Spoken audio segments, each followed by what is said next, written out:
بەخێر بێن بۆ بە خاکسپاردنیم تێکۆشەرەوە هاتنی ئێوە بۆ سەر قەبرستان و بۆ مزگەوت نیشانەی وەفاداری میلەتەکەی ئێمەیە بۆ تێکۆشەرێک کە تەواوی ژیانی لە پێناوی ئازادی ئەو وڵاتە سەرف کرد.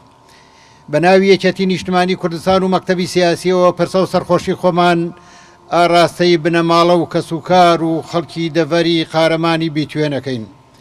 خەڵکی دەڤەرێک کە لە هەموو قوربانیدانەکانە بەشی شێریان بەرکەوتووە، بە تایبەتی لە شەڕی دژی تیرۆریستانی داعشە بەدەیان قارەمانی ئەم ناوچە خۆیان کردە قوربانی بۆ ئەوەی خاکی پیرۆزی کوردستان کە مێژوویەکی دوور و درێژە داگیرکراوە بیگەڕێنەوە سەر هەرێمی کوردستان.